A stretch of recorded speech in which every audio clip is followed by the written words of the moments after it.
Getting out of an abusive relationship early makes a huge difference. And I'm proud to say I did come in as a victim, but I am a survivor. Then I could see my mom. My mom was walking toward us. And I got excited. And I was like, there's my mom. And then he didn't stop. I'm trying to keep it together, I said. I gave in to the tears. And I hated that. It's not necessarily the easiest process. It's not necessarily the prettiest process, but it is the most effective process. Like, you can do this. I'm going to tell you 100% you can do this, and you're so worth it to do this. I'm sure losing any child is a real arrow through your heart, but you know, she was great. She was a friend and a family member and our daughter. There is one thing stronger in me than fear, and that's my determination. And now, here's your host, Jen Lee. Welcome back. This is Jen Lee, the creator and host of I Need Blue, Survivors Talk Surviving. Visit www.ineedblue.net for additional stories. As you listen, if the message moves you, share it with friends and family. The more we share, the more we learn, the more we can help. Please note, I Need Blue does contain sensitive topics which could be triggering. Please seek help if needed. Remember, you always come first. Stacy Webb is a former police officer and detective in Sydney, Australia. The traumatic experiences she witnessed left her with several PTSD symptoms. Mental health, and personally for her, first responder mental health has become a passion. Now, as an intuitive trauma release mentor, she gives back to others. She recently published a book, The Intuitive Detective by Stacy Webb. This is going to be a fascinating interview. We will talk about policing in Australia and the United States. While they are different, trauma is the same. Sometimes people forget that it is still a human being under the uniform. Next, what is intuitive trauma release? You will learn as she shares some tools she uses. For me, I am always open to listening to new ways of healing. At the end of the day, you always need to choose what is best for you. Stacy, welcome to the I Need Blue podcast. Thank you for your service and dedication to protecting others. I look forward to the information you are going to share today. Let's get started. My name is Stacy Webb, and I am an intuitive trauma release mentor as well as an author, as I've just released my book, so I can officially say that as well. I create and hold space and guide and support people as they are on their own healing journey, releasing their fears, their limiting beliefs, their traumas from their body to enable them to build that flexible, autonomous nervous system, being able to hold more capacity within their life and lead their life in the way that they want to live, without their fear, without their trauma playing the lead role in their decision making. So it allows them to live an embodied life towards their true purpose. And I want to definitely know how you learned to do all of that. But I think really what would be even more important right now is why? What led you to want to try to find healing like this? It spans over many years. When I was younger, at the age of 12, my father passed away and he died by suicide. And I didn't really understand or know the full reason of his death until I was a teenager. So it was quite some years later. In my early stages of life, the death of my dad was very traumatic. And as it is when one family member dies, my whole life changed. And I went from what I remember and believe to be such a happy life to becoming the second parent, to being the carer and caretaker, the rescuer of my family. as that sort of seemed to progress over the years, I had this desire that I wanted to be a police officer. My mother didn't like it, was very against it, worried about my safety, whether I would get injured or killed and things like that. And so we would have a lot of arguments. I did eventually do my purpose in becoming a police officer. Was a police officer for over 16 years. And as I worked as a police officer as well, you obviously become more surrounded by trauma. And it's not so much the trauma of being with the public, being with the community and seeing and witnessing their trauma that they're in. But it really opened my eyes to the trauma that I myself experienced as a police officer, that my colleagues experienced whilst they've been a police officer. And it made me become more aware that there really wasn't much help there for emergency services. I mean, I know they're starting to bring in more now, but especially back then when I started, there really wasn't that much help. It wasn't really spoken about, and there was a lot of stigma attached to it. And I've seen over the years colleagues of mine fall away because of their mental health and their well-being. For some of them, they could never work as a police officer again, and for others chose to also end their life. And I didn't want to be like that, especially knowing of my family history of mental health and depression and everything like that. So it made me become very active towards my own mental health and well-being, especially working in the police force. I knew I needed to actively work on that and realised that it was actually a disservice to myself being a police officer if I didn't. That is quite an honest statement, to say that you knew you needed to actively work on your trauma, because otherwise it would be a disservice to the community that you serve.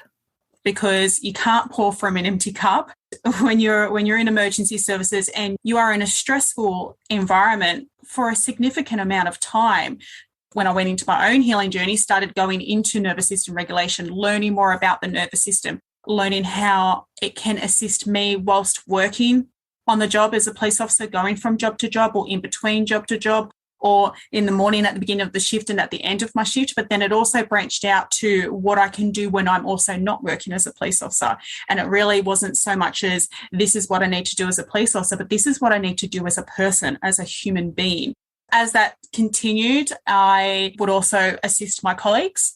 From time to time, they would reach out to me and I would help them with teaching them with some nervous system regulation tools. Can you share an example of how you have used this in the past? I guess I can talk about what I would do with one of my victims that I've done in the past. Here in Australia, with the type of investigations that I investigated, would be in terms of they were in serious crime and majority of sexual assaults. So by the time I would have first met with them when they reported what's happened to them, until the time that we may go to trial, you could be sometimes looking at a minimum of a year to actually get to that point. And so over that time, when you're doing a checkup on your victim and stuff like that, you get to know them a bit more.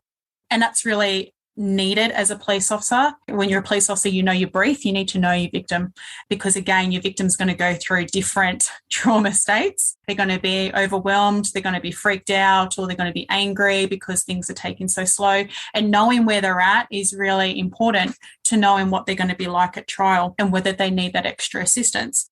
For some of them, they're going to be very nervous giving evidence. They're going to be very nervous going on the stand because they're going to have to say their story.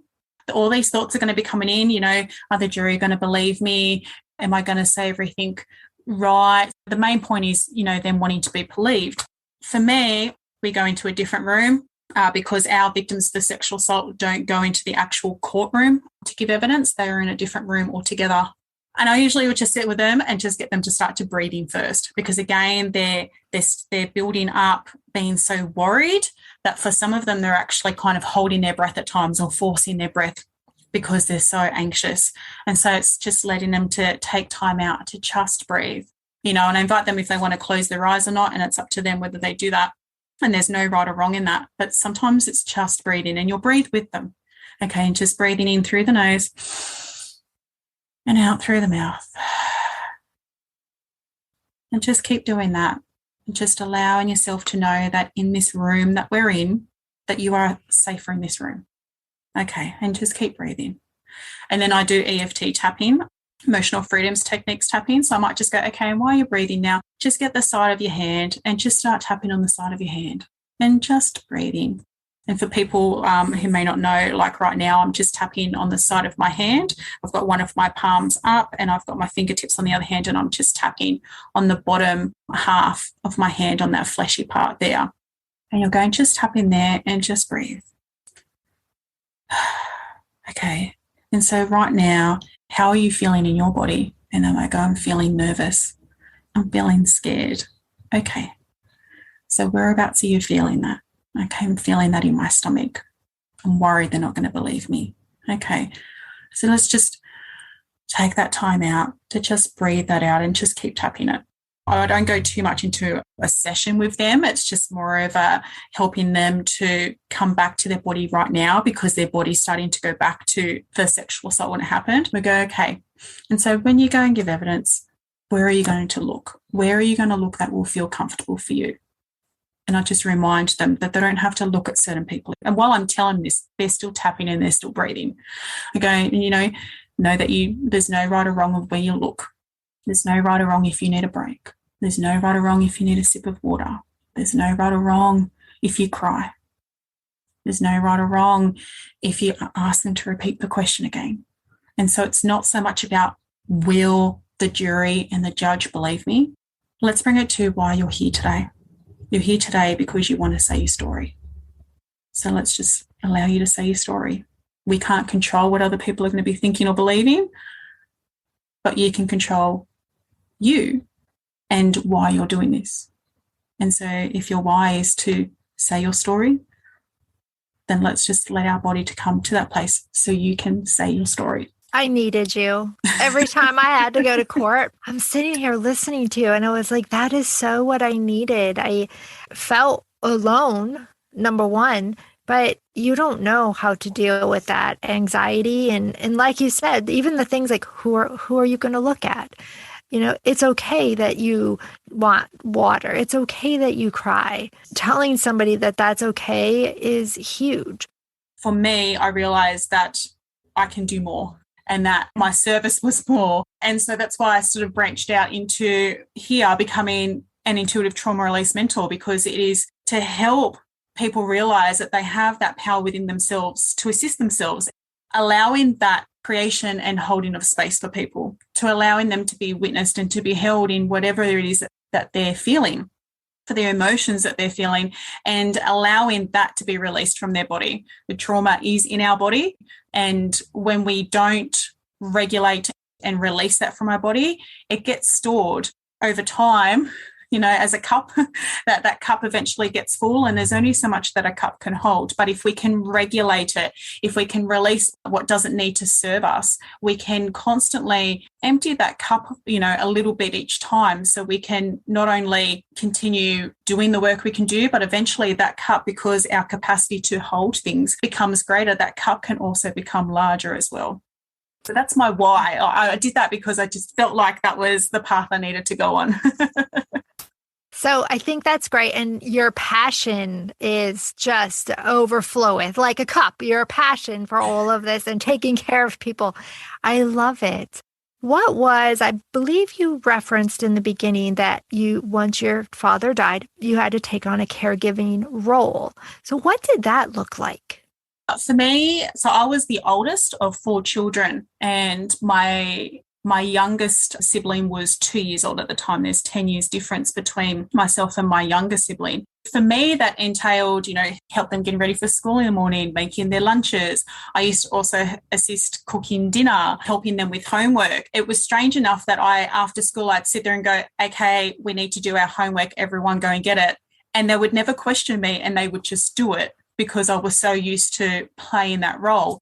I got my first job when I was 14. I spent my first pay, and quite a lot of pays, buying things for my siblings.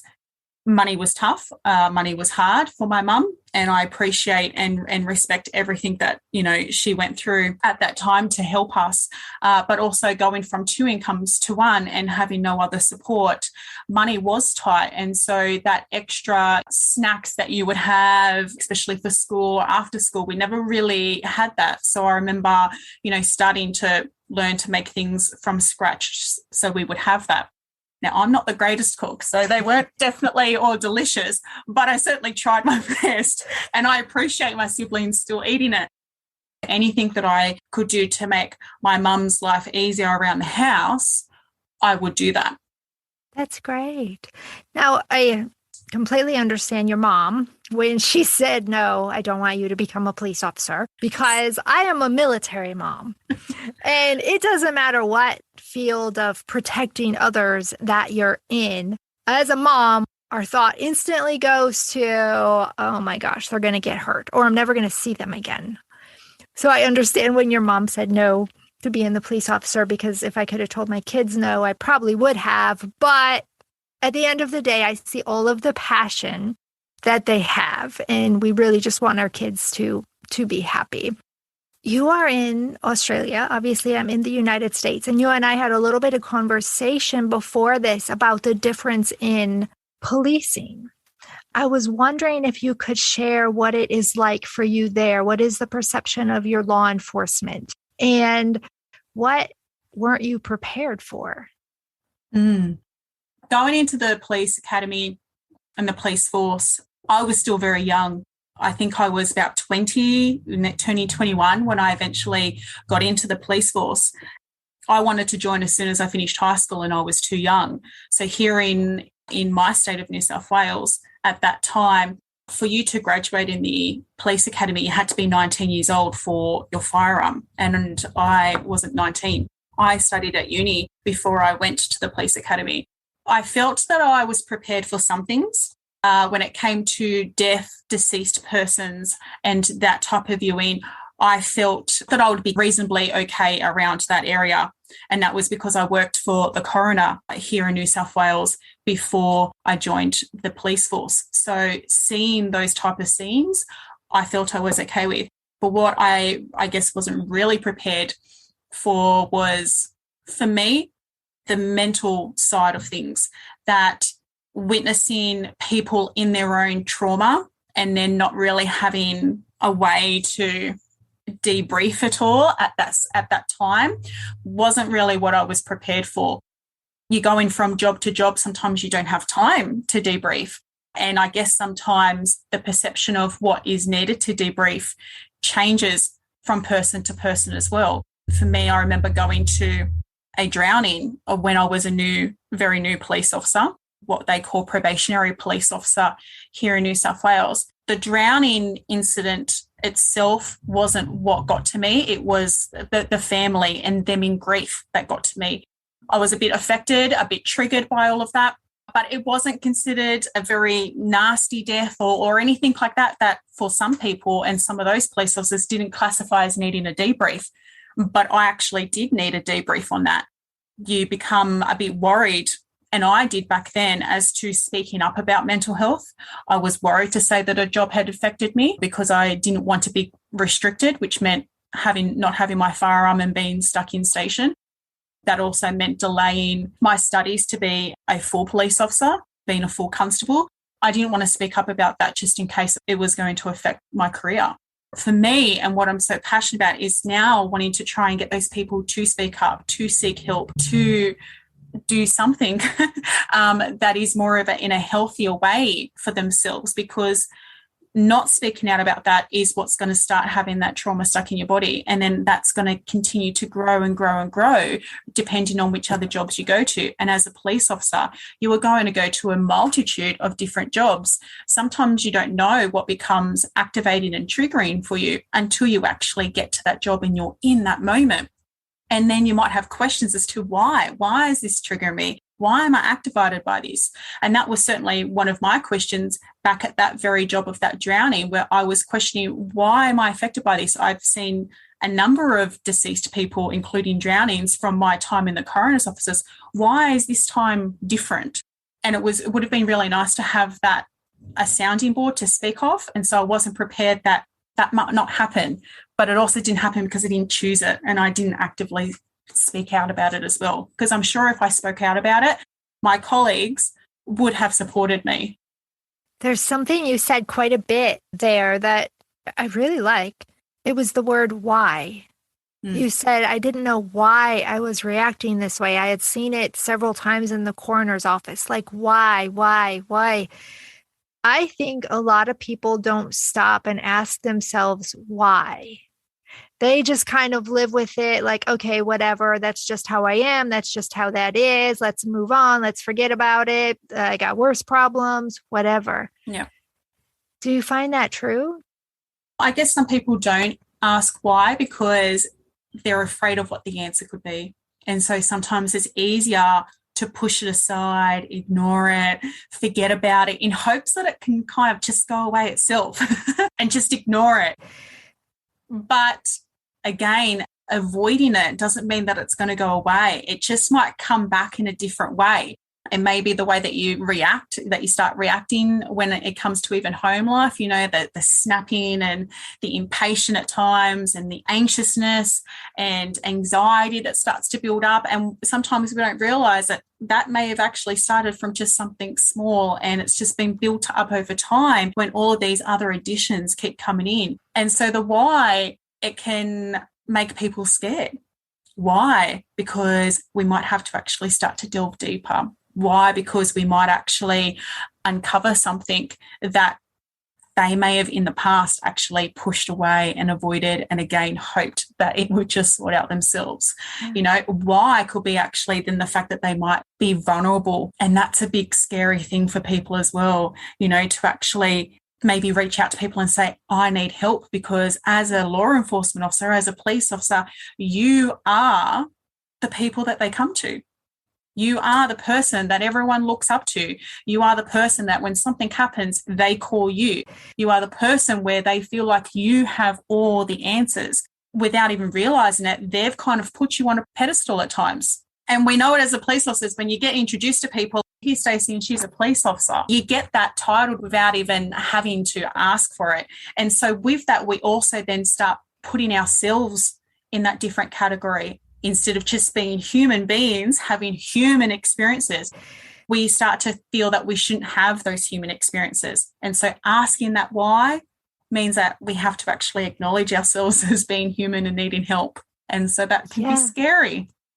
Absolutely. I think it's perhaps also like taking a mirror and looking in it and asking yourself, what do you see? That's really hard to do sometimes. If I can ask, what is one of your lowest moments in your career, and how did you pull yourself out of it, or do you not? One of my lowest moments in my career was I was very overworked. I was emotionally exhausted. I was at the stage where I was wanting to prove my worth. I became a detective very early in my career. I knew it was from my hard work, the jobs that I went to, the jobs that I did, and the work and effort that I put into it. And so because I went into the detective so early, I again also wanted to prove my worth. I put my hand up for every job, stayed back, overtime, on call. I did it all. And what I realized doing that was actually take care of myself, because I was just constantly giving, wanting to show how much of a good worker I was. I didn't want to let anyone down, how you made the right decision of choosing me to come into your team and all of that. And I then started hating my work. I then started dreading to come to work. And one of my lowest points was, and it happened over quite a few months, was I would drive to work and hope that I would be in a car accident so I couldn't attend work anymore. In my mind, I didn't want to die and I didn't want anyone else to be involved in this car accident. But in my mind, it was, if I was in a car accident, I didn't have to go to work anymore. And I just didn't have to face the workload I need to do. And I didn't have to face taking on an extra job. And I didn't have to face, and it was just doing all of these different things. And this happened for quite a few months. And there was one point I drove and I was probably only about 2 streets away from my police station. And I just pulled over and I cried. And I cried realizing that this isn't normal. I shouldn't be hoping to be injured on my way to work so I don't have to work. And I realized I had this thought in the past when I was a teenager before I joined the police force, because I mentioned I was at university and I hated doing that degree because I wanted to be a police officer. And I did that degree to please others. And I was hoping that I again would be in a car accident so I didn't have to do that degree, and then I could go, hey, I want to do my policing. I want to do what I want. So when I pulled over that day and I cried only 2 streets away from a police station, I realized that I again was doing things that people wanted me to do, and I was doing them to people please, and I was doing it to try and be the good girl. And what I was doing at the same time was not taking care of myself. And I realized that this was going to be the downward spiral of my mental health if I didn't do anything about it.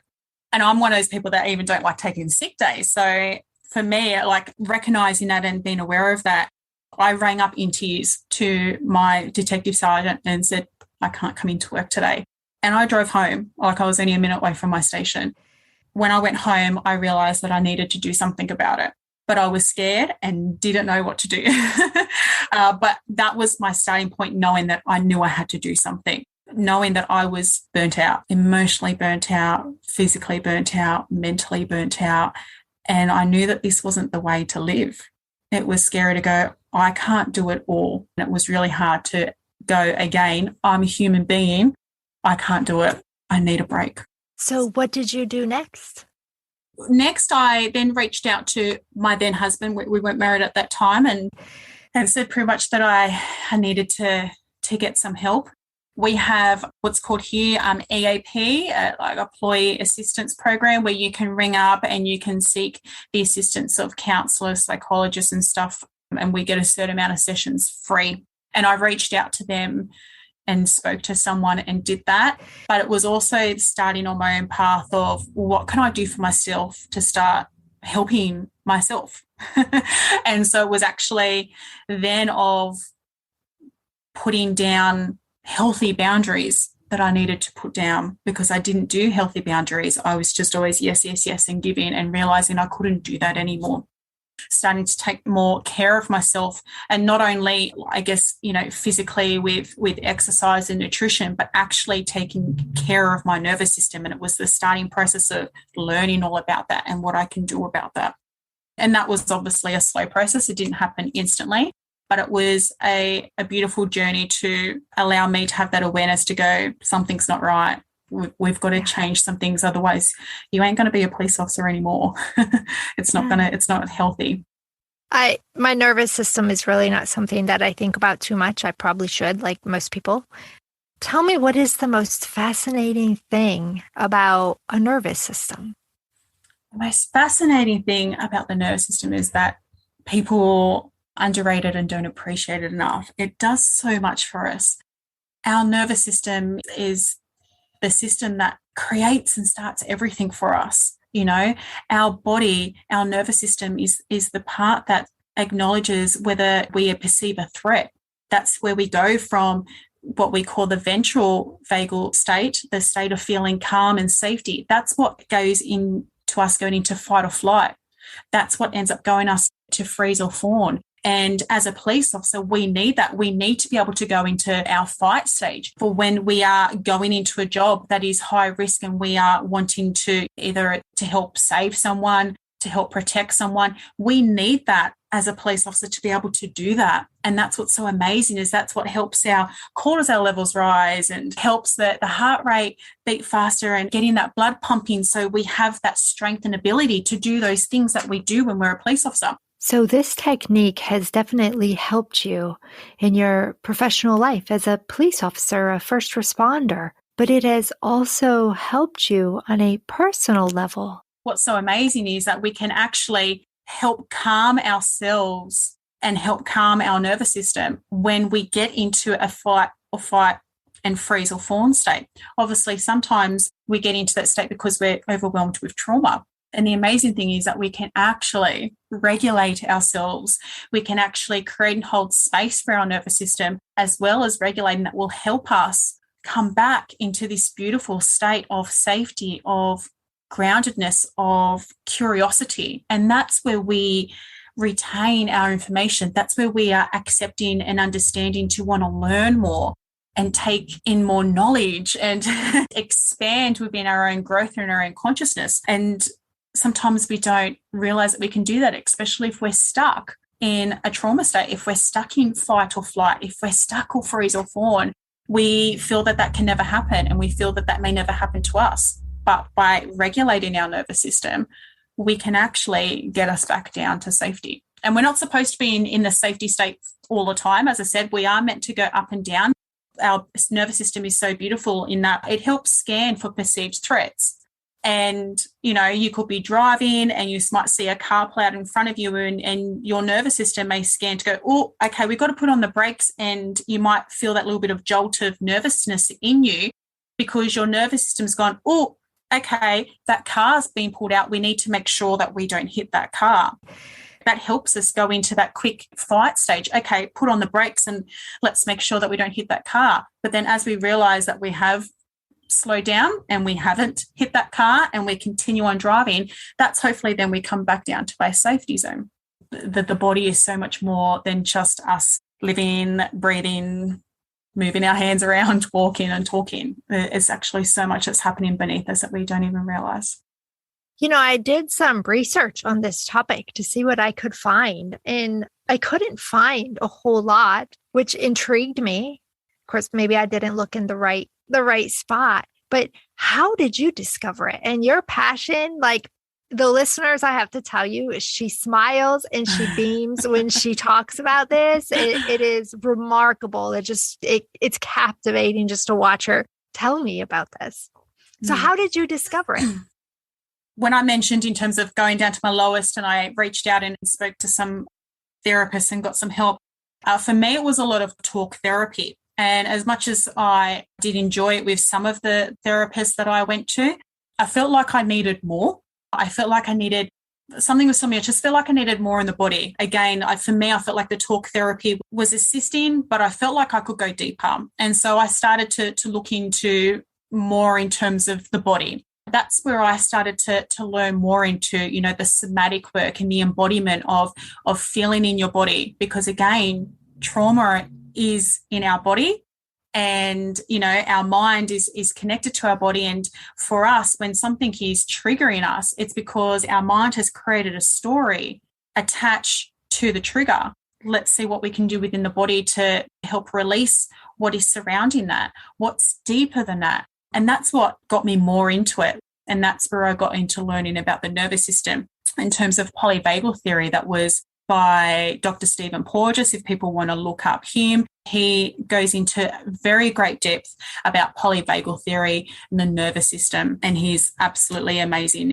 As police officers, when you are attending jobs, you are attending jobs to people who are in fear of what's happened in the past or in fear of what could happen in the future. So at some point, for the majority of the community that you are attending to, they are possibly going to be in a dysregulated state. They are going to be in a flight, fight, freeze, or fawn response. And as police officers, we should be able to recognize that and have that space for that, because again, as you co-regulate with them without them even realizing it, they are going to start going into different states before they come back to the safety state. And so we should be able to know that, to be able to serve the community better. If you think about attending a car accident and say someone's trapped in the car and you're helping, they're talking to them, they're in a traumatized state. And so you as a police officer, you may not be able to get them out at that time until obviously other resources come, but you're going to be talking to them. You're going to be trying to calm them down to some degree. At that point, you are starting to co-regulate their nervous system. And so recognizing which state that they are in as to how you're able to regulate them is a beautiful and amazing tool to have as a police officer. If you call and have a police officer to come and they've been at a state where they've been able to help you, where you're like, oh my God, that police officer really helped me, even though I was at my lowest of low, or I was, not in the great state of mind, and that police officer still helped me. That's because that police officer has, at that time, has not only created and held space for you, but also quite possibly have regulated your nervous system, whether they realize it or you realize it. It's needed to be so much more spoken about and needed to be so much more learnt about. Oh, absolutely. I'm sitting here thinking, why don't we have more information on this? And I'm also thinking, in the States, we have our 911 dispatchers who ultimately are the first responders because they get that phone call. And, imagine the person on the other line, like you said, the fight or flight, the anxiety, everything that they're going through. I think that it's another tool that they could have in their toolbox if they could learn how to do this. Definitely, as much as we can go, okay, you need to calm down. Telling someone that they need to calm down isn't going to calm them down. But you do have, you've got 911 dispatchers in Australia, it's 000, and do have them that will, okay, I'll get you to talk with me and breathe with me, and okay, now take a big deep breath, and, it's okay to cry. To stay on the phone with me. Those type of things is part of that co-regulated nervous system tools, but actually just having more awareness to that. Because again, when you're on the phone to them, they could be crying and then all of a sudden can start to get really anxious and frustrated. And we may sometimes perceive that as a bad thing, but it's actually can be a good thing because it means that they're going from freeze and fawn response and they're dropping into the fight or flight, which is what we need for them to go back down to the ventral state, the feeling of safety, to even have that awareness to go, okay, all right, they've dropped into another state. And so you may need to approach it in a different way to help them in that way. So then they can go back down to a safety state. It's just having an extra tool in the toolbox would be amazing. And what's great for the listeners is this is not a pill. This is not a prescription. This is something you can do on your own. Is it kind of like a self-talk process as well? You can make it however you want it to be. There's many different tools that we can do for our nervous system and to regulate that. So it's more about trying those different tools, seeing which one really resonates with you more, and knowing that when you are in a really big dysregulated state and you're trying the tools that really resonate with you, and if you feel like you need more, knowing that there are a little bit more out there. It can be in terms of talking to yourself and doing it, some just doing your breathing, but it's actually taking the time and putting your attention and intention to do it. And again, when we are in a job that is so stressful and on the go, it can be sometimes difficult for people who are constantly going to actually take a step back and stop and actually be still and be in silence and be in solitude. That could be different for them. And that could also be triggering for them because they're not used to that. Their nervous system isn't used to that. And so doing the different tools can help you in different states. I have a question. So the breathing, but then why did you have them tap the side of their hand? If they're open to that, I have them tap the side of the hand. That is one of the meridian points. So emotional freedom techniques, otherwise known as tapping, is where you use your fingertips and tap on meridian points that's usually predominantly on your face, upper body, and your hands. And if we think of like acupuncture and acupressure where you use little needles, they use those little needles on your meridian points. And so instead of using little needles, we're just using our fingertips. And so what that's doing is helping put in signals into our amygdala. Our amygdala in our brain is what helps us scan for what it perceives as threats. And that sends its signals down, and that's how we get into fight, flight, freeze. It's one of the things that happens. But when we're stuck in a trauma state and for an extended period of time, the amygdala can enlarge. It's normally supposed to be the size of like an almond. But when you have like PTSD and everything like that, it can be quite large.